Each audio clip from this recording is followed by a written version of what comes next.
నమస్తే. తెలంగాణ రాష్ట్రంలో అలాగే దేశవ్యాప్తంగా పార్లమెంట్ ఎలక్షన్కి సంబంధించినటువంటి హడావిడి అయితే మొదలైంది. ఇప్పటికే మొదటి దశకు సంబంధించినటువంటి పోలింగ్ కూడా పూర్తయినటువంటి పరిస్థితి. ఇక తెలంగాణ రాష్ట్రంలో మే 13వ తారీఖున పోలింగ్ అయితే జరగనుంది. ఈ రోజుతో నామినేషన్ల ప్రక్రియ కూడా పూర్తిగా వస్తుంది. ఇక ఎలా ఉండబోతుంది, అసలు తెలంగాణ రాష్ట్రంలోని ప్రజలు ఏమనుకుంటున్నారు, కాంగ్రెస్ పరిపాలనలోకి వచ్చే ఏమైనా మార్పు వచ్చిందా, అసలు ప్రజలకు అలాగే ఇక్కడ ఉన్నటువంటి విద్యార్థులకు నిరుద్యోగులకు ఎలాంటి వసతులు చేకూరాయి, ఇవన్నీ విషయాలను అడిగి తెలుసుకుందాం. మనతో పాటుగా ప్రొఫెసర్ కాసిం సార్ ఉన్నారు. సార్ నమస్తే. అసలు తెలంగాణ రాష్ట్రంలో కాంగ్రెస్ ప్రభుత్వం వచ్చింది, దాదాపు 120-130 రోజులు కావస్తా ఉంది. మధ్యలోనే ఎంపీ ఎలక్షన్కి సంబంధించిన నోటిఫికేషన్ రావడం, పాలన కొంచెం కుంటుపోవడం ఇవైతే జరుగుతూ ఉన్నటువంటి పరిస్థితి. ఇక ఎంపీ ఎలక్షన్స్ ప్రారంభమైన తర్వాత బీఆర్ఎస్ పార్టీ నుంచి కొంతమందిని తీసుకుని వాళ్ళకే టికెట్లు ఇస్తున్నటువంటి సందర్భం కనబడతా ఉంది. అసలు ఇది ప్రజాస్వామ్యంలో వేరే పార్టీలో గెలిచినటువంటి వాళ్ళని తీసుకొని టికెట్లు ఇవ్వాల్సినటువంటి సందర్భం ఉందంటారా? నిజానికి భారతదేశంలో పార్లమెంటరీ ప్రజాస్వామ్యము రోజు రోజుకి ప్రశ్నార్థకంగా మారిపోతుంది. అసలుకి ఇక్కడ ప్రజాస్వామ్యం ఉందా, భారతదేశం ప్రజాస్వామ్య దేశం కాదు అని అనేవాళ్ళు కూడా ఈ దేశంలో ఉన్నారు. ముఖ్యంగా వర్గ పోరాటం చేసే నక్సలైట్ భావజాలం కలిగినటువంటి మావోయిస్టులు చాలా స్పష్టంగా ఏమంటారంటే భారతదేశం ఇది బూటకు ప్రజాస్వామ్యం అంటున్నారు. కనుక మేము నూతన ప్రజాస్వామ్యం కోసం విప్లవం చేస్తున్నాం అనేది మావోయిస్టుల ఆర్గ్యుమెంట్. అది ఒక అభిప్రాయం.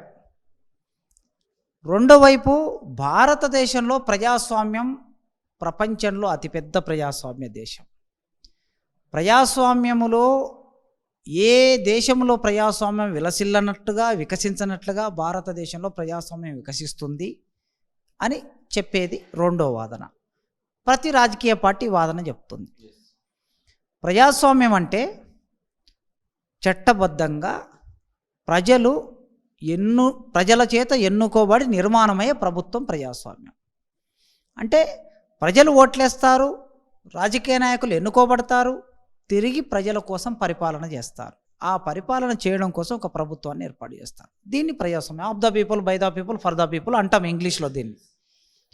మరి భారతదేశంలో ముఖ్యంగా ఇప్పుడు తెలంగాణ సినారియోలో చూస్తే ఈ రాజకీయ నాయకులకి ప్రజాస్వామ్యం మీద నమ్మకం ఉందా అని అంటే మనకి చాలా సహజంగా ఈ సందేహము మనకు వస్తుంది, మేధావులకు వస్తుంది. మరి వాళ్ళు ఎందుకు ఇట్లా ప్రవర్తిస్తున్నారని చూసినప్పుడు నిజంగా ఒకసారి ఒక ప్రజాప్రతినిధిగా ఎన్నుకోబడిన వ్యక్తి, స్త్రీ ఆర్ పురుషులు ఎవరైనా సరే ఎన్నుకోబడిన వాళ్ళు ఆ ప్రజలకు నిబద్ధులై ఉండాలి.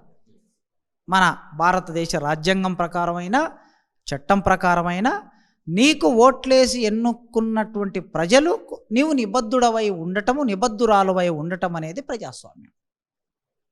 ఆ లెక్కలో చూసినప్పుడు నిన్ను ప్రతిపక్షంలో ఉండవని లేదా నేను అధికార పక్షంలో ఉండవని 1,00,000 మందో, 1,50,000 మందో, 2,00,000 మందో ఓట్లేసి నిన్ను గెలిపించారు. గెలిపించిన తర్వాత అధికార పక్షం అయితే అధికార పక్షంలో ఉంటావు, ప్రతిపక్షం అయితే నీకు ఇంకా ప్రజల వైపు నిలబడి పోరాటం చేసే అవకాశాన్ని ప్రజలు నీకు కల్పించారు. నిన్నటి వరకు అధికార పక్షంలో ఉన్నవాడు ఇవాళ ప్రతిపక్షంలో ఉండొచ్చు. అదే ప్రజాస్వామ్యమే, పార్లమెంటరీ ప్రజాస్వామ్యం యొక్క గొప్పతనం. ఆ పద్ధతిని విస్మరించిన రాజకీయ నాయకులు ఇవాళ అధికారం ఎక్కడుంటే అక్కడికి జంప్ చేయటం అనేది మామూలుగా ఈ జంపింగ్ సందర్భం వచ్చినప్పుడు కప్పలను ఉదాహరణగా తీసుకుంటారు. కానీ నన్ను కప్పలను అవమానించడం కూడా నాకు మంచిగా అనిపించట్లేదు. అంటే ఈ రాజకీయ నాయకుల్ని కప్పలతో పోలిస్తే కప్పలకు అవమానం అనిపిస్తుంది నాకు. అందుకోసము ఈ రాజకీయ నాయకులు అధికారం ఎక్కడుంటే అక్కడికి జంప్ చేయటం అనే ఈ సంస్కృతిని వీళ్ళ జీవితంలో భాగం చేసుకున్నారు. అంటే పవర్ మంగర్స్ వీళ్ళు. 2 గన్మెన్లు, ఒక కారు, బుగ్గ కారు, ఇవి లేకపోతే మంది మార్బలం, డబ్బు లేకపోతే బతకలేని ఒక స్థితిలోకి భారతదేశంలో రాజకీయ నాయకులు నెట్టబడ్డారు. తెలంగాణలో కూడా అదే పరిస్థితి ఉన్నది. అయితే తెలంగాణలో ఈ పరిస్థితి చాలా తీవ్రంగా ఎప్పుడు మారిందంటే 1996 తర్వాత ఈ పరిస్థితి తీవ్రమైంది.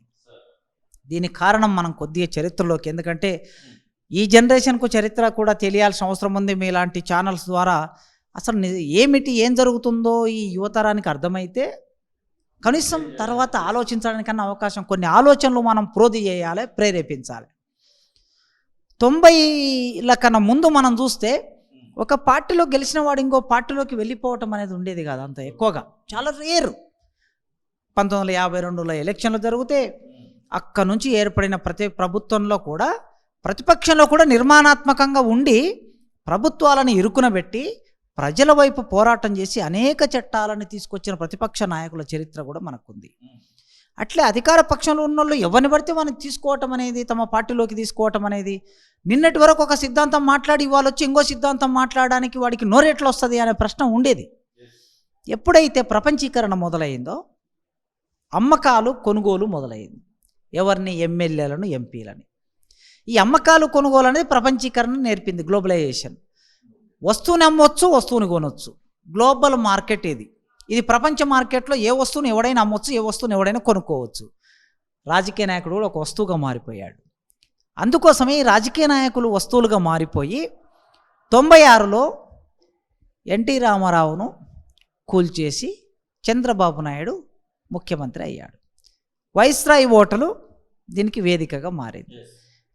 ఓపెన్గా కొద్దిమంది పెట్టుబడిదారులు ప్రపంచ బ్యాంకు ఆదేశాలనుసారం చంద్రబాబు నాయుడు లాంటి ముఖ్యమంత్రి వస్తే ఇక్కడ ఆంధ్రప్రదేశ్ రాష్ట్రాన్ని ప్రపంచ బ్యాంకుకు ప్రయోగశాలగా మార్చొచ్చు, ప్రపంచ బ్యాంకు నిర్దేశిత ఆర్థిక నమూనాను అభివృద్ధి చేయొచ్చు, అట్లాంటి ఒక ముఖ్యమంత్రి మనకు అవసరం ఉంది, ఎమ్మెల్యేలను కొనేసి ఈయన ముఖ్యమంత్రిని చేయండి అనే ఒక భావనని అక్కడ క్రియేట్ చేశారు. వైస్రాయ్ ఓటర్లో ఎమ్మెల్యేలు అందరూ చంద్రబాబు ఎన్నికలకు వెళ్ళి చంద్రబాబు ప్రచారం చేసి ఎమ్మెల్యేని గెలుచుకోలేదు కదా, అట్లా అమ్మకం మొదలైంది. సరే, చంద్రబాబు నాయుడు 2 సార్లు ముఖ్యమంత్రిగా ఉన్నాడు. తర్వాత రాజశేఖర రెడ్డి వచ్చాడు. రాజశేఖర రెడ్డి వచ్చిన తర్వాత డబ్బు ప్రవాహం ఇంకా విపరీతంగా పెరిగిపోయి టీడీపీలో ఉన్న ఎమ్మెల్యేలను, సిపిఐలో ఉన్న ఎమ్మెల్యేలను, సిపిఎంలో ఉన్న ఎమ్మెల్యేలు, రకరకాల పార్టీలో ఉన్న ఎమ్మెల్యేలను తన పార్టీలోకి తీసుకోవడం మొదలుపెట్టాడు. ఇంకా డబ్బు పెరిగింది ఎమ్మెల్యేలకి. పెరిగి ఫార్చునర్ కార్లు, అదే కాలంలో ఇన్నోవా మెల్లగా ఫార్చునర్ కార్లు ప్రవేశిస్తున్న కాలం అది. ఒక ఎమ్మెల్యేకి ఫార్చునర్ కారులో ఒక బ్యాగ్ నిండా డబ్బులు పెట్టి దాంట్లో డిక్కీలో వేసి ఆ ఫార్చునర్ కారు ఇంటి దగ్గరికి వెళితే ఆ కారు ఎక్కి ఆ పార్టీలోకి వెళ్ళిన ఎమ్మెల్యేలు కూడా మనకున్నారు. మీడియా అట్లాంటి వాటిని కూడా బయటకు తీసుకొచ్చింది. సో అట్లా చంద్రబాబు కాలం నుంచి రాజశేఖర రెడ్డి కాలానికి వచ్చేసరికి అది చాలా వేగంగా పెరిగింది అమ్మకాలు కొనుగోలు. అది రాజకీయ పార్టీలకి సిద్ధాంతాలు లేవు, రాజకీయ నాయకులకి సిద్ధాంతాలు లేవు అనేది బహిరంగంగా అర్థమైంది. తర్వాత రాజశేఖర రెడ్డి 2009లో మళ్ళీ గెలిచిన తర్వాత తెలంగాణ ఉద్యమాన్ని దెబ్బతీయడం కోసం తెలంగాణ టీఆర్ఎస్ పార్టీలో ఉన్నటువంటి ఎమ్మెల్యేలు మొత్తం కొనుగోలు చేశాడు. ఆ అసెంబ్లీలో చాలా సందర్భాల్లో అవమానకరంగా ఈటల రాజేంద్ర గారు ప్రతిపక్ష నాయకుడిగా ఉన్న రోజుల్లో, శాసనసభ పక్ష నాయకుడిగా ఉన్న రోజుల్లో అవమానకరంగా మాట్లాడారు రాజశేఖర రెడ్డి. అట్లా మనకి అది అయిపోయిన తర్వాత సరే తెలంగాణ ఉద్యమం పీక్ స్టేజ్కి వెళ్ళిన తర్వాత నెక్స్ట్ రాష్ట్రం ఏర్పడింది. రాష్ట్రం ఏర్పడిన తర్వాత కేసీఆర్ గారు ముఖ్యమంత్రి అయ్యారు. కేసీఆర్ గారు కష్టపడి తన పార్టీ ద్వారా ఎన్నుకోబడిన ఎమ్మెల్యేలు ఆనాడు రాజశేఖర రెడ్డి అప్పనంగా ఎత్తుకెళ్ళిపోతే ఆ రోజు చాలా బాధపడి ఇది పార్టీ ఫిరాయింపులని మాట్లాడినటువంటి కేసీఆర్ గారు 2014లో గెలవగానే వరుసపెట్టి టీడీపీ నుంచి, కాంగ్రెస్ నుంచి మళ్ళీ ఎమ్మెల్యేలను ఈయన కొనడం మొదలుపెట్టాడు, పార్టీలోకి వచ్చేసారు. తర్వాత నెక్స్ట్ మళ్ళీ 2018లో గెలిచిన తర్వాత ఇంకా ఎక్కువగా కాంగ్రెస్ పార్టీని మొత్తం ఒక ప్రధాన ప్రతిపక్షం, పెద్ద ప్రతిపక్షం ఉంటేనే నీ యొక్క గొప్పతనం ఏదో బయటపడుతుంది. ముఖ్యమంత్రి గొప్పతనం ఎప్పుడు బయటపడుతుంది అంటే ఒక 40 మంది 50 మంది అసెంబ్లీలో కూర్చుంటే, నువ్వు ఒక 60-70 మందితో నీవు కూర్చుంటే, నువ్వు మాట్లాడే మాటలకు అవతల ఎమ్మెల్యేలు నీ ఎమ్మెల్యేలకు వాళ్ళ ఎమ్మెల్యేలకు జరిగే ఆర్గ్యుమెంట్ ద్వారా ప్రజాస్వామ్యం వికసిస్తుంది. ఆర్గ్యుమెంట్ లేకుండా, చర్చనే లేకుండా అతలు వాళ్ళ మొత్తం ఖాళీ చేస్తే వాళ్ళకు బలమే లేకుండా బలవంతంగా అసెంబ్లీ నుంచి బయటకు పంపించి చట్టాలను రూపొందించుకునే పద్ధతి అనేది ఇక్కడ రాష్ట్రంలో మెల్లగా మొదలుపెట్టారు. కేంద్రంలో నరేంద్ర మోడీ గారు ఇంకెంత స్థాయికి వెళ్ళిపోయారంటే, ఈ దేశ ప్రధానమంత్రి గారు ఎన్నుకోబడిన రాష్ట్ర ప్రభుత్వాలని అప్పనంగా కూలగొట్టి మధ్యప్రదేశ్ కానీ, లేదా మహారాష్ట్ర కానీ, లేదా తమిళనాడు కానీ, హిమాచల్ ప్రదేశ్, చాలా చిన్న రాష్ట్రాల్లో కూడా చూసాం. మొత్తం టోకుగా 10 మంది 20 మంది 30 మంది 50 మంది ఎమ్మెల్యేలను కొనుక్కునే పరిస్థితిని కేంద్రంలో ఆయన మొదలుపెట్టాడు, రాష్ట్రంలో వీళ్ళు మొదలుపెట్టాడు. ఇది ఒక వాతావరణం మనం చూస్తున్నాం. ఇవాళ కేసీఆర్ గారు 2018 నుంచి మొన్న 2023 వరకు ముఖ్యమంత్రి ఉన్నారు. 2014 నుంచి 2023 వరకు. ఈ కాలంలో చాలామందిని టీడీపీ కాంగ్రెస్ నుంచి ఆయన పార్టీలోకి వచ్చారు. వచ్చినప్పుడు ప్రతిపక్ష పార్టీ నాయకుడిగా ఉన్నటువంటి కాంగ్రెస్ పార్టీ నాయకుడిగా ఉన్నటువంటి రేవంత్ రెడ్డి గారు ఒక పార్టీలో గెలిచి మరో పార్టీలోకి వెళ్ళినటువంటి వాడిని ప్రజలారా రాళ్లతో కొట్టండి అని ఆయన పిలిపించాడు. చాలా మంచి పిలుపు, మంచి నినాదం. ఎవడైనా సరే ప్రజల చేత ఎన్నుకోబడిన వాడు నేను పలానా పార్టీలో కోతాని నువ్వు మళ్ళీ ప్రజల దగ్గరికి వచ్చే అభిప్రాయం సేకరించావా? నిన్ను పలానా పార్టీ జెండా మీద గెలిపించారు, నువ్వు వెళ్ళిపోయావు ప్రజలకు చెప్పకుండా. కనుక ప్రజలు ఇప్పుడు ఏం చేయాలి? రేవంత్ రెడ్డి గారు చెప్పినప్పుడు రాళ్లతో కొట్టాలి.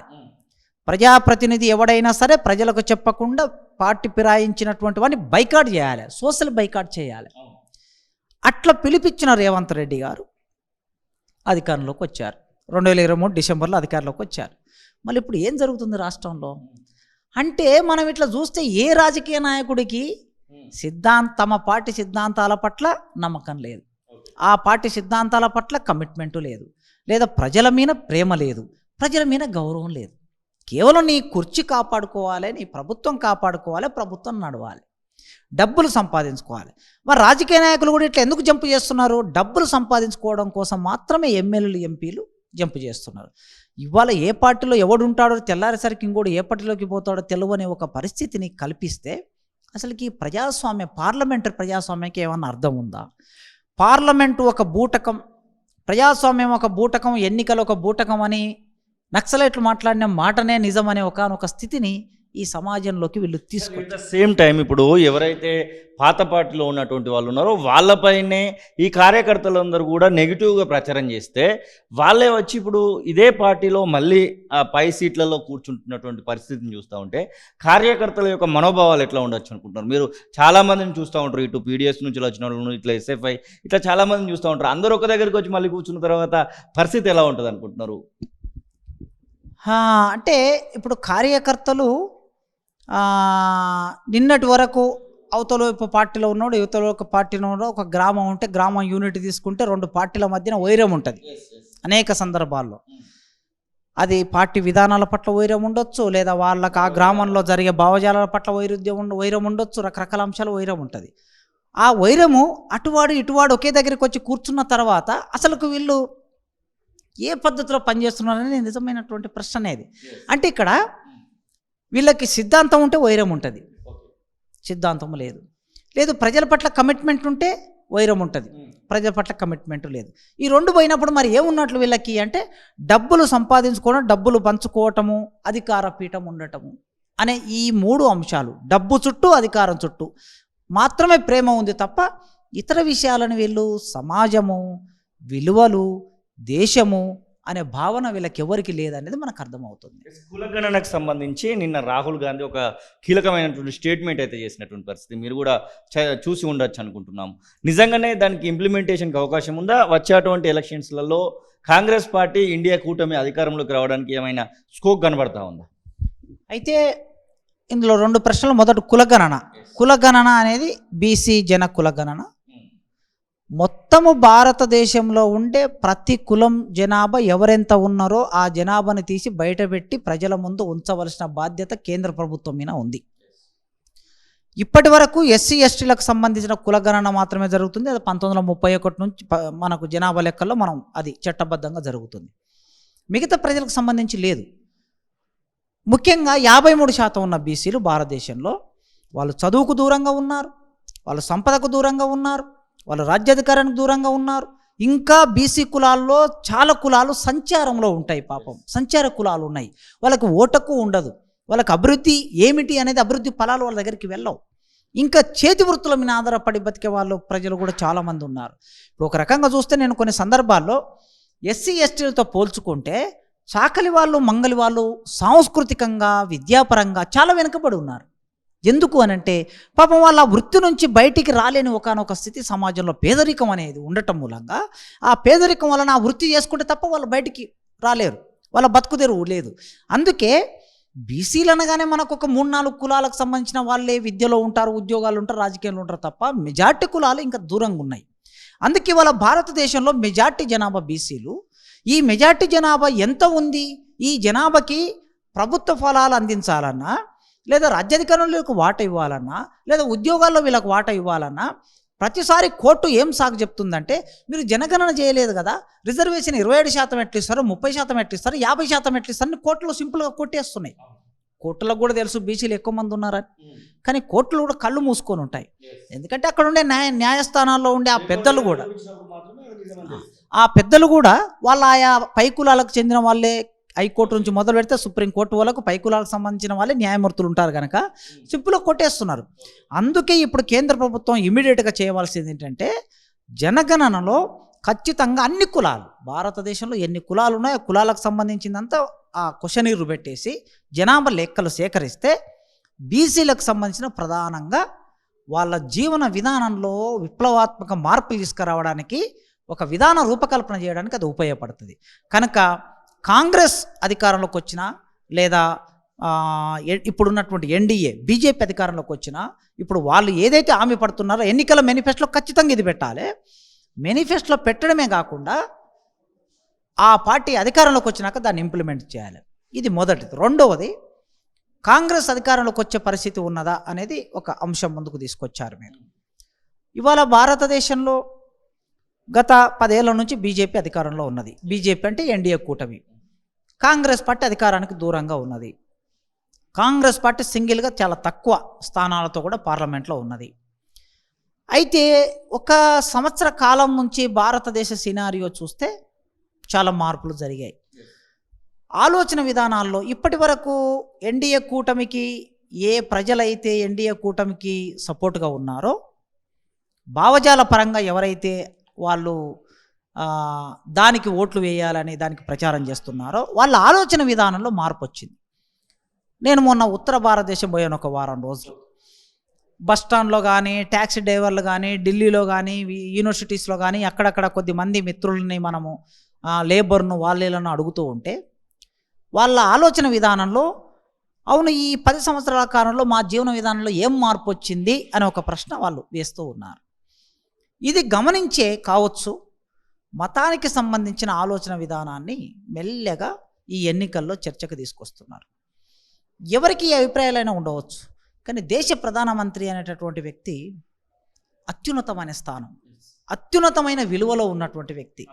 తాను మాట్లాడే ప్రతి మాట చాలా పరిపక్వంగా ఉండాలి, మెచ్యూర్డ్గా ఉండాలి. భారతదేశ ప్రధానమంత్రి, ఇంత పెద్ద దేశం, వాళ్ళే చెప్తున్నారు కదా ప్రపంచంలో అతిపెద్ద ప్రజాస్వామ్యం అంటారు. అతిపెద్ద ప్రజాస్వామ్యానికి నాయకుడు అయినటువంటి వాళ్ళు, లేదా ఇవాళ 5వ అతిపెద్ద ఆర్థిక వ్యవస్థ 1947, 37 వచ్చే నాటికి ఇది ప్రపంచంలో మొదటి ఆర్థిక వ్యవస్థగా మారుతుందని చెప్పే మీరు, మీ మాట అంత లెవెల్ ఉండాలి, హిమాలయ శిఖరంలాగా ఉండాలి.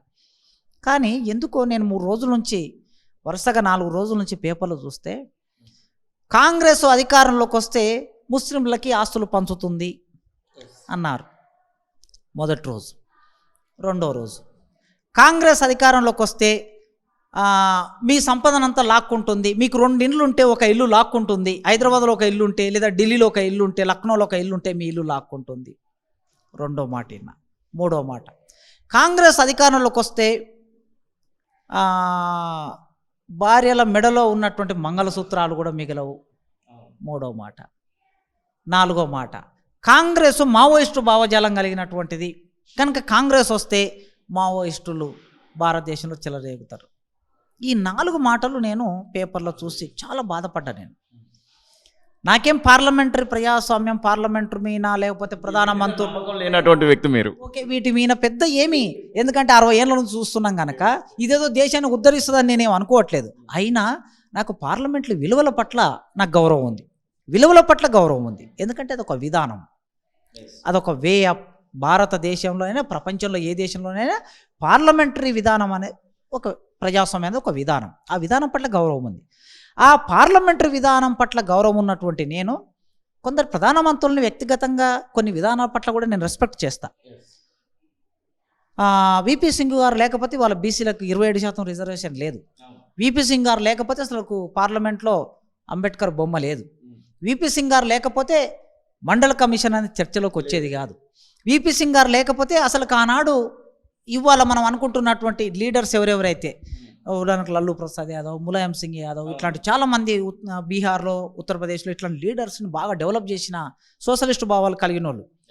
ఆయన చనిపోయే రోజుల్లో కూడా విపి సింగ్ ఢిల్లీలో ఒక ధర్నా జరిగితే ఆ ధర్నాలోకి వచ్చి ఒక మాట అన్నాడు, నాకు వయసు లేదు, ముసలివాడిని అయిపోయాను, నాకు యవ్వనం ఉంటే మాత్రం నేను మావోయిస్టులలో కలిసేవాడిని అన్నాడు. ఆయన ఒక దేశ ప్రధానమంత్రి అండి. నెహ్రూ గారు ప్రధానమంత్రి కాగానే నెహ్రూ సోషలిస్టు చంద్రుడని నెహ్రూ చనిపోతే కవులు రాశారండి ఆ రోజు. అంటే నెహ్రూను ఒక సోషలిస్టును చూసుకున్నారు నెహ్రూలో. అట్లాంటి మంచి ప్రధానమంత్రులు కూడా ఉన్నారు. ఎట్లా వాళ్ళు మంచి ప్రధానమంత్రులు అంటే విలువల వలన. మంచి రాష్ట్రపతులు ఉన్నారు, మంచి ప్రధానమంత్రులు ఉన్నారు. కానీ ఇవాళ దేశ ప్రధానమంత్రి గారు అట్లా మాట్లాడటం అనేది, ఒక 30 కోట్ల మంది ముస్లింలు ఉంటారు ఈ దేశంలో, వాళ్ళు ఈ ప్రజలు కదా. ప్రధానమంత్రి అంటే నీకు ఓట్లు వేసినా వేయకపోయినా ఈ దేశ ప్రధానమంత్రి అంటే అందరికి ప్రధానమంత్రి, సిక్కులకు, ముస్లింలకి, అన్ని క్రైస్తవులకి, హిందువులకి, అందరికి ప్రధానమంత్రి నువ్వు. అంటే ముస్లింలకు వ్యతిరేకంగా ఒక మాట మాట్లాడటం అంటే ప్రధానమంత్రి హోదా ఎట్లా అవుతుందండి? నాకు ఆ ప్రశ్న తలెత్తింది. రెండో ప్రశ్న, కాంగ్రెస్ అధికారంలోకి వస్తే వాళ్ళ మెడలో ఉన్నటువంటి అది మంగళసూత్రాలు తీసుకుంటుంది, కాంగ్రెస్ అధికారంలోకి వస్తే 2 ఇళ్ళు తీసుకుంటుందంటే, కాంగ్రెస్ అధికారంలోకి వస్తే సంపదనంతా సమానంగా పంచుతాన తప్పేముంది ఇందులో? భారత రాజ్యాంగం ఏం చెప్తుందంటే, కాంగ్రెస్ ఏమి కమ్యూనిస్టు పార్టీ కాదు కదా, కాంగ్రెస్ ఏమి మావోయిస్టులు కాదు కదా. కాంగ్రెస్ పార్టీ పక్తు బూర్జువా పార్టీ, కాంగ్రెస్ పార్టీ పక్తు పెట్టుబడిదారుల పార్టీ. ఆ పెట్టుబడిదారుల పార్టీ 60 ఏళ్ళు ఈ దేశాన్ని పరిపాలించింది. 60 ఏళ్ళు పరిపాలించిన భారతదేశంలో పరిపాలించిన కాంగ్రెస్ పార్టీ చాలా ఫక్తుగా ఈ దేశాన్ని పెట్టుబడిదారులకి దాసోహం చేసింది. అట్లాంటి పార్టీ ఇవాళ ఏదో అంటుంది, భారత రాజ్యాంగం భారతదేశ ప్రజలమైన మేము భారతదేశాన్ని సర్వసత్తాక సార్వభౌమ గణతంత్ర సామ్యవాద లౌకిక రాజ్యంగా గుర్తిస్తాము అని ఆర్థిక సమానత్వం, రాజకీయ సమానత్వం, సామాజిక సమానత్వం ఈ భారత రాజ్యాంగం హామీ పడుతుంది అని రాజ్యాంగంలో ఉందండి. అందులో ఉన్న ఆర్థిక సమానత్వం అని కాంగ్రెస్ పార్టీ ఎన్నికల మేనిఫెస్టోలో పెట్టింది. ఆర్థిక సమానత్వం అని పెడితే నీకంత ఉలికెందుకు, నీకంత ఎగిరిపాటు ఎందుకు? అంటే పెట్టుబడిదారుల నమూనా కలిగినటువంటి పార్టీ ఈ దేశాన్ని పరిపాలిస్తున్న పార్టీ, ప్రధానమంత్రి గారు ఆల్టర్నేటివ్ ఒక ఆలోచన వచ్చినప్పుడు వాళ్ళు భయపడిపోతున్నారు. ఇవన్నీ పరిశీలిస్తే నాకేమనిపిస్తుందంటే, 400 సీట్లు గెలుచుకుంటామని నమ్మకం ఉన్నోళ్ళు ఇంత దిగజారి మాట్లాడవచ్చా? నీవు ఇంత దిగజారి మాట్లాడుతున్నావు అంటే నీకు ఎక్కడో భయం ఉంది. నీకు భయం లేకపోతే ఎందుకు మాట్లాడతావు? కనుక నాకేమనిపిస్తుందంటే, దేశంలో ప్రజల ఆలోచన సరళి మారిపోయింది. రామ జన్మభూమి 400 సీట్లు తెచ్చి పెడుతుందని అనుకున్నారు. రామాలయం నిర్మాణం చేస్తే అది పారలేదు. ఇంటింటికి బియ్యం పోయినాయి, ఇంటి గోడల మీద జై శ్రీరామని రాసుకున్న ఈ దేశంలో రాముణ్ణి ప్రేమించే వాళ్ళు ఉంటారు, పూజించే వాళ్ళు ఉంటారు, గౌరవించే వాళ్ళు ఉంటారు, రాముళ్లాగా బతకాలనుకునే వాళ్ళు ఉంటారు, రామరాజ్యం రావాలనుకుంటే వాళ్ళు ఉంటారు. అంత మాత్రాన మా జీవితంలో ఏం మార్పు జరిగిందని కూడా అనుకుంటా. ఈ రాముడు, ఈ దేవుడు, ఈ భావన మా కూడు మార్చిందా, మేము కట్టే బట్ట మార్చిందా, మేము ఉండే ఇల్లు మార్చిందా, మా జీవన విధానం మార్చిందా, మా పిల్లవాడికి చదువు వచ్చిందా, లేకపోతే నాకు నాణ్యమైన వైద్యం వచ్చిందా, ఇవన్నీ ఆలోచిస్తారు. నా పిల్లలకు నిరుద్యోగులకు ఉద్యోగం వచ్చిందా, ఇది కూడా ఆలోచిస్తారు. కనుక ఇవాళ ప్రజలు సరిగ్గా ఇది ఆలోచిస్తున్నారని నేను అనుకుంటున్నా. మీరు అడిగిన దాన్ని బట్టి కాంగ్రెస్ పార్టీ లేదా ప్రతిపక్షాలు ఏవైనా సరే, ఇండియా కూటమి ప్రతిపక్షాలు, ఆ ప్రతిపక్షాలకి కాస్త సమాజంలో ప్రజల మద్దతు పెరుగుతుందనే విషయం అవతలి వాళ్ళు మాట్లాడుతున్న బట్టే మనకు అర్థమవుతుందని నాకు అనిపిస్తుంది. అట్ ద సేమ్ టైం మావోయిస్టులకు సంబంధించినటువంటి ఎన్కౌంటర్లో మనము ఈ నెల రోజులుగా ఎక్కువగా చూస్తూ ఉన్నాం. దాదాపుగా వందల మందిని మట్టు పెడుతున్నారనేటువంటి వార్తలు కూడా వస్తూ ఉన్నాయి. హిడ్మా లాంటి వాళ్ళ కోసం వెతుకుతూ ఉన్నారనేటువంటి వార్తలు కూడా వస్తూ ఉన్నాయి. అసలు ఈ ఎలక్షన్ సమయంలో ఛత్తీస్గఢ్ లాంటి ప్రాంతాలలో మావోయిస్ట్ ఎన్కౌంటర్లను ఒక ప్రొఫెసర్గా ఎలా చూస్తారు? అసలు నేను ఎన్కౌంటర్లని వ్యతిరేకిస్తాను, ఎన్కౌంటర్లను ఖండిస్తాను, ప్రభుత్వం చేసే హత్యలుగా భావిస్తాను.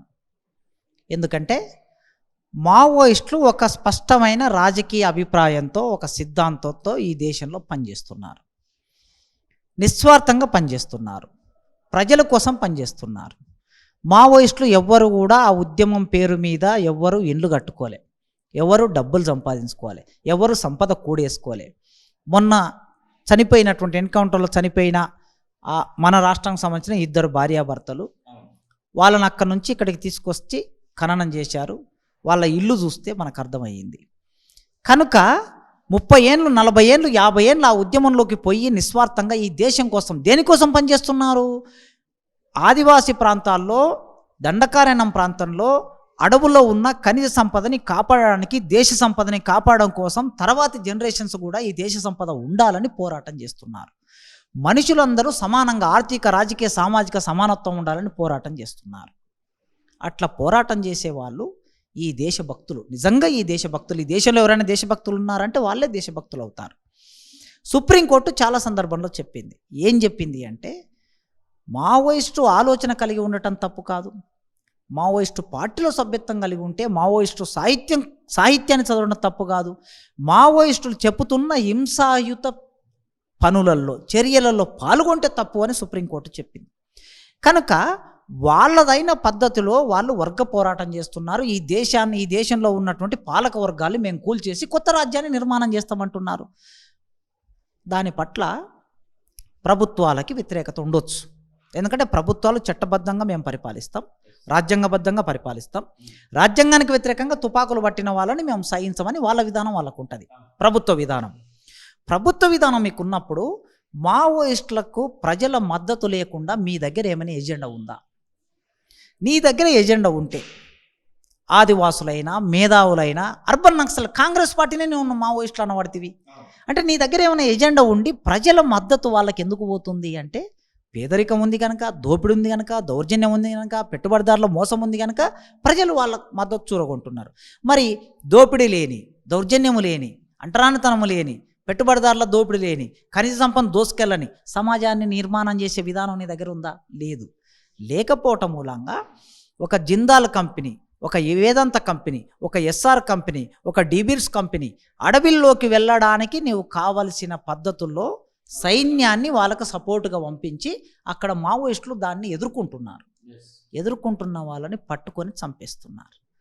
12 మంది ఎన్కౌంటర్లు చనిపోతే 20 మంది సజీవంగా దొరికితే చట్టబద్ధంగా ఎన్నుకోబడిన ప్రభుత్వం ఏం చేయాలంటే కోర్టులో ప్రవేశపెట్టి విచారణ జరుపు, వాళ్ళ మీద శిక్ష విచారణ, అందరి మీద విచారణ జరిపి శిక్షలు వేస్తున్నారు కదా, శిక్ష 20 మందిని సజీవంగా పట్టుకొని కాల్చి చంపటం అనేది ఇది మరి చట్టబద్ధంగా. వాళ్ళకు చట్టం మీద నమ్మకం లేదు. ఎవరికి? మావోయిస్టులకి. చట్టం మీద నమ్మకం లేకుండా మేము చట్టాన్ని కూలదోస్తాం అంటున్నారు. మరి నీకు చట్టం మీద నమ్మకం ఉంది అని కాదు నువ్వు చెప్తున్నది. చట్టం మీద నమ్మకం ఉందనుకున్న వాడివి నీవు చట్టబద్ధంగా వ్యవహరించాలని నేను కోరుకుంటున్నా. మావోయిస్టులు ఏ సమాజం అయితే కోరుకుంటున్నారో ఆ సమాజం, సమస్యలు లేని సమాజాన్ని నిర్మాణం చేసి మావోయిస్టుల పట్ల ప్రజలు వెళ్ళకుండా, వారి భావజాలం వైపు వెళ్ళకుండా నీ దగ్గర ఏముందో అది చేయాల్సింది పోయి, ఈ దేశంలో పుట్టిన బిడ్డలు, రైతుల పిల్లలు, కార్మికుల పిల్లలు, ఉద్యోగస్తుల పిల్లలు ఈ దేశం బాగుపడాలని వాళ్ళు వెళ్ళారు. వాళ్ళేమి పాకిస్తాన్ వాళ్ళు కాదు, చైనా వాళ్ళు కాదు, అమెరికా వాళ్ళు కాదు. ఈ భూమి పుత్రుల ప్రాణాలని అట్లా తీయటం అనేది నేను వ్యతిరేకిస్తున్నాను. మొన్ననే ఛత్తీస్గఢ్లో ప్రభుత్వం మారింది. ప్రభుత్వం మారిన వెంటనే ఈ అలజడి అయితే మనకు కనబడతా ఉంది. అసలు ప్రభుత్వమే అక్కడ ఉన్నటువంటి పోలీసులకు ఆ ఫ్రీ హ్యాండ్ ఇస్తుంది అనుకోవచ్చు అంటారా? వెంటనే కాంగ్రెస్ ప్రభుత్వం పోయి బీజేపీ ప్రభుత్వం వచ్చి చర్చలు అన్నారు. ఎన్నడూ లేదు బీజేపీలో చర్చలు అనగా నేను ఎప్పుడు వినలే. చర్చలు చేస్తామన్నా, మరి చర్చలు చేస్తామన్న వాళ్ళు వాళ్ళని చర్చలకు పిలిచి మీరేం కోరుకుంటున్నారని కదా అడగాల్సింది.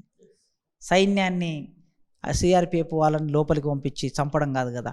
నువ్వు వెళ్ళినావు, చుట్టుముట్టి మేము పోలీసులం వచ్చాం, నువ్వు ఆత్మరక్షణలోనే ఉన్నావు. పోలీసులు చెప్పిన స్టేట్మెంట్ ప్రకారమే మేము చాలా జాగ్రత్తగా 300 కిలోమీటర్లు పాక్కుంటూ వెళ్ళి వాళ్ళను అన్ని వైపుల నుంచి చుట్టుముట్టాము అని చెప్పారు పోలీస్ ఆఫీసర్.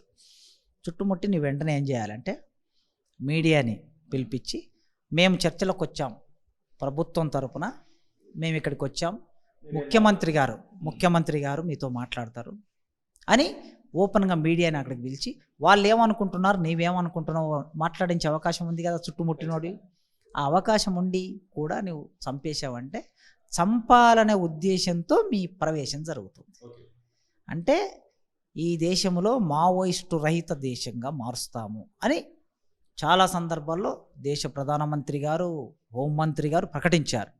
ఆ ప్రకటనలో భాగంగానే ఇది జరుగుతుంది తప్ప అందుకే ఆనాడున్న కాంగ్రెస్ ప్రభుత్వం ఉన్న రోజుల్లో ఎన్కౌంటర్లు ఆగలేదు, ఎన్కౌంటర్లు జరిగినాయి. ఇవాళ బీజేపీ ప్రభుత్వం వచ్చినా ఎన్కౌంటర్లు ఆగవు.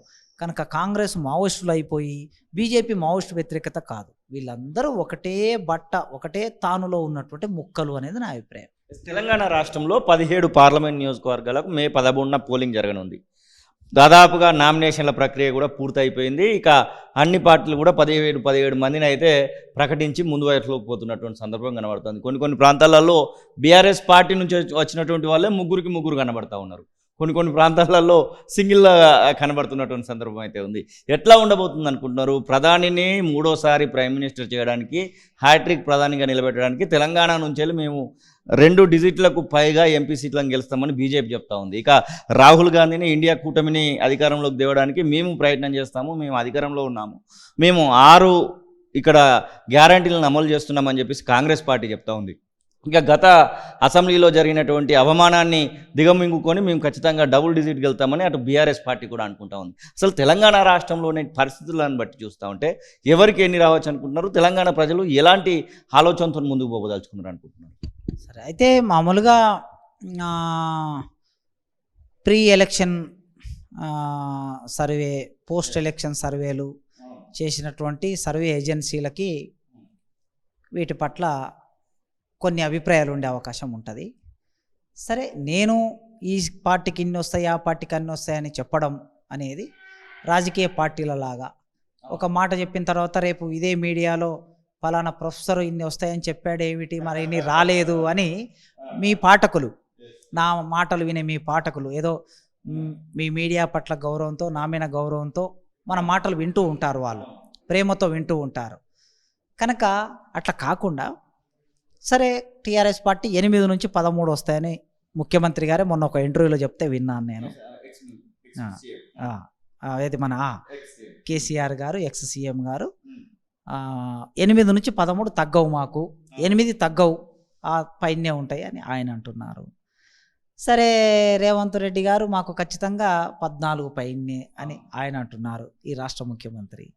మీరు అన్నట్లు బీజేపీ వాళ్ళు డబల్ డిజిట్, ఇప్పుడున్నటువంటి వాళ్ళు 4 సిట్టింగులు ఉంటే మేము ఇంకా ఎక్కువ గెలుస్తామనేది. సరే, ఎవరి పార్టీ వాళ్ళకి నమ్మకం ఉండడం తప్పు కాదు, నమ్మకాలు ఉంటాయి వాళ్ళకి. కార్యకర్తల్లో విశ్వాసం కల్పించడానికి ప్రజల్లో ఒక క్రియేట్, ఎట్లయితే ఇప్పుడు మోడీ గారు 400 సీట్లు వస్తాయని ఒక హైప్ క్రియేట్ చేయటం, అది ఒక రకమైన మానసిక యుద్ధం అనమాట. అది వీళ్ళు అది చేసుకుంటున్నారు. ఈ సందర్భంలో నేను ఓటర్లకు ఒక విజ్ఞప్తి చేస్తున్నా. ఎందుకంటే భారతదేశం, తెలంగాణ 2 ప్రయోజనాలను చూడాలి. తెలంగాణ రాష్ట్రంలో ఉండే ప్రభుత్వాలు మనకేం చేస్తాయి, భారతదేశంలో ఇప్పుడు ఉన్న ప్రభుత్వం రేపు రాబో ప్రభుత్వం ఈ భారతదేశానికి ఏం చేస్తుంది అనేది దృష్టిలో పెట్టుకొని మతం పేరు మీదో, కులం పేరు మీదో, భావోద్వేగాల పేరు మీదో ఓట్లు వేయొద్దని నేను తెలంగాణ సమాజానికి విజ్ఞప్తి చేస్తున్నా. తెలంగాణ సమాజం చాలా చైతన్యవంతమైన సమాజం. ఈ సమాజం ఒక బీహారో, ఒక ఉత్తరప్రదేశో, లేకపోతే లాంటి రాష్ట్రం కాదు, ఇది ఒక రాజస్థాన్ లాంటి రాష్ట్రం కాదు. ఈ సమాజంలో సామాన్యుడు కూడా, చదువు రాని సామాన్యుడు కూడా, రోజు పేపర్ చూడని సామాన్యుడు కూడా ఇంకిత జ్ఞానంతో ఆలోచించే చైతన్యం ఉన్నటువంటి ప్రాంతం. అట్లాంటి ప్రాంతం తన చైతన్యాన్ని ప్రదర్శించాలి. తెలంగాణ రైతాంగ సాయుధ పోరాటం జరిగిన రోజుల్లో ఆనాడు కేంద్ర ప్రభుత్వం మొత్తం కాంగ్రెస్, స్వాతంత్రాన్ని తెచ్చినటువంటి కాంగ్రెస్, ఆ కాంగ్రెస్ పార్టీకి కూడా కాదని ఇక్కడ కమ్యూనిస్టులకి పట్టం కట్టింది తెలంగాణ సమాజం. ప్రధానమంత్రిగా గెలిచినటువంటి, ఎన్నికైనటువంటి నెహ్రూకు రానంత మెజార్టీ రావినారాయణ రెడ్డికి తెలంగాణ సమాజం పార్లమెంట్లో అత్యధిక మెజార్టీ ఎవరిదంటే రావినారాయణ రెడ్డి, తెలంగాణ నుంచి పోయిన వ్యక్తి. కనుక అట్లాంటి చైతన్యవంతమైన సమాజం మీ జీవితాల్లో, అంటే ముఖ్యంగా 3 రంగాలు, వ్యవసాయ రంగంలో ఏమైనా మార్పు జరిగిందా? కాంగ్రెస్ పార్టీ ఏం మార్పు తీసుకొచ్చింది? గతంలో ఉన్న టీఆర్ఎస్ పార్టీ ఏం మార్పు తీసుకొచ్చింది? పారిశ్రామిక రంగంలో గతంలో ఉన్న టీఆర్ఎస్ పార్టీ ఏం మార్పు తీసుకొచ్చింది? కొత్త పరిశ్రమలు ఏం పెట్టింది? మూతబడిన పరిశ్రమలను ఏం తెరిపించింది? లేదా ఈ కాలంలో డిసెంబర్ నుంచి ఇప్పుడు ఏప్రిల్ వరకు ఉన్నటువంటి ఈ 5-6 నెలల కాలంలో కాంగ్రెస్ పార్టీ కొత్త విధానాలను ఏం తీసుకొచ్చింది? తెలంగాణ సమాజం దృష్ట్యా, మొత్తం భారతదేశం దృష్ట్యా ఆలోచించినప్పుడు భారతదేశాన్ని పరిపాలిస్తున్నటువంటి పార్టీ ఈ భారతదేశ సమాజం మౌలికంగా మారడానికి, ఒక ముందుకు వెళ్ళడానికి, లేదా పేద ప్రజల జీవితాల్లో మార్పు తీసుకురావడానికి ఏం విధానాలను తీసుకొచ్చి అమలు చేసింది అని ఆలోచించవలసిన అవసరం ఉన్నది. ఒకవైపు వికసిత భారత్ అంటున్నారు, అంటే భారతదేశం బాగా వికసించింది. నేను 97లో వాజ్పేయి గారు ప్రధానమంత్రిగా ఉన్నప్పుడు భారత్ వెలుగుతుంది అన్నారు. ఆ భారత్ వెలుగుతుంది అన్నప్పుడు మన కళాకారుడు మిట్టపల్లి సురేంద్ర ఒక మంచి పాట రాశాడు అబ్బాయి. ఏదో వెలుగుతుందట వినవేత అమ్మ వెలుగుతుందా అనే పాట రాశాడు, మంచి పాట 97లో. ఇప్పుడు వికసిత భారత్ అంటున్నారు. నేను ఒక ప్రశ్న వేస్తున్నా మీ మీడియా ద్వారా. భారత ప్రభుత్వం 80 కోట్ల మంది ప్రజలకి నిత్యావసర ఆహార ధాన్యాలను సప్లై చేస్తుంది ప్రభుత్వం. ఇప్పుడు 80 కోట్ల మందికి నిత్యావసర ఆహారం అంటే రోజు తినేది. ఈ దేశంలో వైట్ రేషన్ కార్డు ఉన్న వాళ్ళకి నిత్యావసరాలు సప్లై చేస్తుంది. అంటే తమ తిండి తాము సంపాదించుకోలేని స్థితి ఉన్న కుటుంబాలు, ప్రజలు 80 కోట్ల మంది ఉన్నారని ప్రభుత్వమే చెప్తుంది. 80 కోట్ల మంది పేదలున్న భారతదేశం, వికసిత భారతదేశం ఎట్లా అవుతుంది అనేది తెలంగాణ సమాజం ఆలోచించాలి, సీరియస్గా ఆలోచించాలి. అట్లే రైతులు రుణమాఫీ ఎక్కడికి వచ్చింది, రైతు బంధు ఎక్కడికి వచ్చింది, విశ్వవిద్యాలయం మీరు ఇవాళ ఆర్ట్స్ కాలేజీలో మీరు ఎప్పుడు మనం ఇక్కడ కూర్చొని మాట్లాడినా, నేను యూనివర్సిటీ టీచర్ని కనుక నేను యూనివర్సిటీ గురించి మాట్లాడకుండా ఉండలేను. ఎందుకంటే ఇది నాకు చదువునిచ్చింది, నాకు ఉద్యోగాన్ని ఇచ్చింది, నాకు తెలివినిచ్చింది, నాకు సమాజంలో గౌరవాన్ని, పేరు ప్రతిష్టలను ఇచ్చింది. అట్లాంటి తల్లి లాంటి యూనివర్సిటీ గురించి నేను మాట్లాడాలి. మరి ఆనాడు కేసీఆర్ గారు ఈ ఉన్నత విద్య మీద, విశ్వవిద్యాలయాల మీద, ఉస్మానియా యూనివర్సిటీ మీద ఏమాత్రం శ్రద్ధ పెట్టలేదు, డబ్బులు ఇవ్వలేదు, ఖాళీలను నింపలేదు, మౌలిక వసతులు కల్పించలేదు. మరి కాంగ్రెస్ ప్రభుత్వం వచ్చి 6 నెలలు అయింది కాబోతుంది. మరి వాళ్ళు వచ్చి ఇప్పటి వరకు అసలు ఏం చేయబోతున్నారు విద్యారంగాన్ని? ఇప్పటివరకు విద్యాశాఖ మంత్రి లేరు, ముఖ్యమంత్రి గారు ఒక్కసారి కూడా సమీక్ష జరపలేదు. కనుక అన్ని రంగాలు ఇప్పుడు కాంగ్రెస్ పార్టీ అయినా, టీఆర్ఎస్ పార్టీ అయినా, బీజేపీ పార్టీ అయినా ఈ రంగాలకు సంబంధించిన అభివృద్ధి నమూనా ఏమిటి? లేదా 6 గ్యారంటీలు హామీ పడ్డారు కదా, ఈ 6 గ్యారంటీలను అమలు చేయడానికి మీ దగ్గర ఉన్నటువంటి బడ్జెట్ ఏమిటి? ఎక్కడి నుంచి చేస్తారు డబ్బు? ప్రపంచ బ్యాంకు నుంచి అప్పు తెచ్చి మళ్ళీ ఇప్పటికే లక్షల, ఒక్కొక్క మనిషి మీద 2 లక్షల వరకు అప్పు ఉందని చెప్తున్నారు. రేపు మరింత అప్పు తెచ్చి ఇంగింత అప్లమయం చేస్తారా తెలంగాణ రాష్ట్రాన్ని? లేదా మరి ఎట్లా? కనుక తెలంగాణ సమాజంలో ఉన్న ప్రతి ఓటరు సమాజాన్ని దృష్టిలో పెట్టుకొని ఆలోచించండి. వాళ్ళిచ్చే కొనుగోలు చేయాలనుకునే 1000 రూపాయలకు 2000కు మీ జీవితంలో అవి ముఖ్యం కాదు. 5 సంవత్సరాలు ఒక ఎంపీని మీ ఓటును ఇస్తున్నారు. కనుక డబ్బు తీసుకోకుండా నిజమైన క్యాండిడేట్ ఎవరో, మీకోసం పోరాటం చేసే, పార్లమెంట్లో పోరాటం చేసే, మీకోసం ప్రజాక్షేత్రంలో పోరాటం చేసే, ఈ దేశాన్ని రక్షించే, ఈ సంపదను రక్షించే, తెలంగాణను రక్షించే ప్రజాప్రతినిధి ఎవరు అని విచక్షణతో ఆలోచించి ఓటేయమని నేను అడుగు. చాలామంది బ్యూరోక్రాట్స్ అనుకునేటువంటి వాళ్ళు, ప్రొఫెసర్లు, అలాగే సిఐ, డిఎస్పి, ఐఏఎస్, ఐపీఎస్ రేంజ్లో చేసిన వాళ్ళు కూడా ఎమ్మెల్యేలుగా, ఎంపీలుగా పోటీ చేయడానికి ముందుకు వస్తున్నటువంటి సందర్భం, ముందట విద్యావంతులు కూడా పోటీలోకి అయితే వస్తున్నటువంటి సందర్భం కనబడుతూ ఉంది. ముఖ్యంగా ఆంధ్రప్రదేశ్లో చూసుకుంటే ఒక ఐఏఎస్, ఒక ఐపీఎస్ ఇట్లాంటి వాళ్ళు కూడా మనకు స్పష్టంగా కనబడతా ఉన్నారు. ఈ యొక్క పరిణామము శుభసూచకం అనుకోవచ్చు అంటారా? అంటే భారతదేశ ఎన్నికల వ్యవస్థలోకి ఎవరైనా రావచ్చు. ఏముంటుందంటే వాళ్ళు ఇన్నాళ్ళు అధికారులకు పనిచేస్తారు కనుక రాజకీయ నాయకుల కింద పనిచేస్తారు, మంత్రుల కింద, ఎమ్మెల్యేల కింద, ఎంపీల కింద పనిచేస్తారు. వాళ్ళ కింద పనిచేసే సందర్భం వచ్చినప్పుడు వాళ్ళు చెప్పినట్లు వినాల్సి వస్తుంది. అందుకే వీళ్ళు మేము కూడా రాజకీయ నాయకులం అయితే ఒక అధికారాన్ని ఎంజాయ్ చేయొచ్చు కదా అనే అభిప్రాయం ఉండొచ్చు. లేదా ప్రజలకు సేవ చేయాలనేది కూడా కొంతమంది చిత్తశుద్ధి కూడా ఉండొచ్చు, ఉండి ఎన్నికల్లోకి వస్తున్నారు. కానీ గెలిచిన తర్వాత ఏం చేయగలమనేది తెలుస్తుంది వాళ్ళందరికీ. అయితే ఒక ఐఏఎస్ అయిన వాళ్ళు, ఐపీఎస్ అయిన వాళ్ళు వాళ్ళ సర్వీస్ కాలంలో చాలా దగ్గరగా ప్రజల సమస్యల్ని చూస్తారు. వాళ్ళు సమస్యలను పరిష్కరించలేకపోయినా సమస్యలను చూస్తారు. వాళ్ళు ఆ సమస్యల్ని చూసిన అనుభవం ఉంటుంది. రెండవది, ఏ విధానాన్ని ఎట్లా రూపకల్పన చేయాలనే అవగాహన కూడా ఉంటుంది వాళ్ళకి. ఒక ఐఏఎస్ ఆఫీసర్కి ప్రతి మంత్రి, ఎమ్మెల్యే, ఎంపీలకి వాళ్ళే విధాన రూపకల్పనకు సంబంధించిన సజెషన్లు ఇస్తారు కనుక ఉంటుంది. అందుకోసం ఆ విజన్తో సమాజాన్ని మరింత ముందుకు తీసుకెళ్లాలనే ఆలోచనతో వాళ్ళు ముందుకు వస్తే సంతోషం. అయితే వాళ్ళు వచ్చిన తర్వాత పార్లమెంటరీ పందుల దొడ్డి అని ఒక మాట తరిమెల్ల నాగిరెడ్డి గారు అన్నారు కదా. ఈ పందుల దొడ్డిలో ఒక పంది బురద పూసుకున్న తర్వాత ఇంకో పందికి ఆటోమేటిక్గా పూస్తుంది అనేది ఒక మాట. మరి వీళ్ళు అట్లా పూసుకుంటారా లేదా స్వతంత్రంగా ఉండి ప్రజల కోసం పనిచేస్తారా మనం చూడాలి. అఫిడవిట్లు మీరు చూస్తున్నారా, 1000 కోట్లు కనబడతా ఉన్నాయి. 5,000 కోట్లు అని ఒకరికి, 2,000 కోట్లు అని ఒకరికి, ఇట్లా ఫోటోఫోటి మినిమం 100 CR పైనే ఉన్నటువంటి అఫిడవిట్లనే మనం చూస్తూ ఉన్నాం. ఈ ఆస్తులను చూస్తూ ఉంటే మీకు ఏమనిపిస్తూ ఉంది? వీళ్ళు సంపాదించారనుకుంటున్నారా, లేకపోతే ఈ రాజకీయంలోకి వచ్చిన తర్వాత పెరిగినటువంటి ఆస్తులు లెక్క కనబడుతూ ఉన్నాయా? నిజమే. నేను మన కొనసాగింపుగా ఇది మంచి ప్రశ్న, ఇంటర్వ్యూ కొనసాగింపుగా నేను ఒక ఇద్దరివి చూశాను. ఆంధ్రప్రదేశ్లో ఒక ఆయన, తెలంగాణలో ఒక ఆయన. 5,000 కోట్లు అంటే వామ్మో 5,000 కోట్ల అంటే నాకు రాజకీయ పరిజ్ఞానం వచ్చిన తొలి రోజుల్లో ఆనాడు రాష్ట్ర బడ్జెట్ ఎంత ఉంది అంటే 5,000 కోట్లు, 10,000 కోట్లు. రాజశేఖర రెడ్డి ముఖ్యమంత్రి ఉన్నప్పుడు 30,000 కోట్లు ఉండే రాష్ట్ర బడ్జెట్. ఒక రాష్ట్ర బడ్జెట్ ఎంత ఉండేనో ఒక మనిషి దగ్గర అంత ఉంది అంటే ఇవి బయటికి చెప్పినవి మాత్రమే అండి, బయటికి చెప్పినవి ఇవి. అంటే ఇవి నాకు తెలిసి ఇంతకు 2 ఇంతలు ఇంకా వేరుగా ఉంటుంది అది. అంటే ఇంత డబ్బు మనుషుల దగ్గర ఉందంటే ఇది ఎంత ఎక్కడి నుంచి వచ్చింది? అసలు భారతదేశంలో ఆర్థిక సమానత్వం అనేది రోజు రోజుకి పెరుగుతుందా, అసమానత్వం తగ్గుతున్నాయంటే అసమానత్వము అనేది మన ప్రజల మధ్యన చాలా వేరియేషన్ ఉంది. ఆ వేరియేషన్ ఉంది అనేది దీన్ని బట్టి అర్థమవుతుంది. ఎన్నికల్లో పోటీ చేసినటువంటి వాళ్ళలో 99% 100 కోట్లకు తక్కువ వాళ్ళు ఎవరు లేరు. మినిమం 100 కోట్లు, మ్యాక్సిమం 5,000 10,000 కోట్లు నడుస్తూ చూస్తున్నాం మనం. ఇంత డబ్బు సంపాదించి ఎందుకు నీకు డబ్బు? మొదటి ప్రశ్న నేను వేస్తాను మామూలుగా. అసలు ఒక రాజకీయ నాయకునికి డబ్బు ఎందుకు? నువ్వు ప్రజల దగ్గరికి వెళ్తావు, నామినేషన్ వేయడానికి ఆ నామినేషన్ ఫీజు ఎంత ఉందో నాకు తెలియదు, మామూలుగా ఎంతో 10,000 అంతే కదా, 25,000 రూపాయలు నామినేషన్ ఫీజు.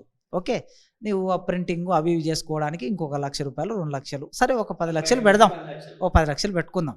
ఒక 10 లక్షలు నీవు ఎన్నికల్లో పోటీ చేస్తే ఆ 10 లక్షలు నీ మిత్రులు వాళ్ళు ఎవరో ఒకరు ఇస్తారు.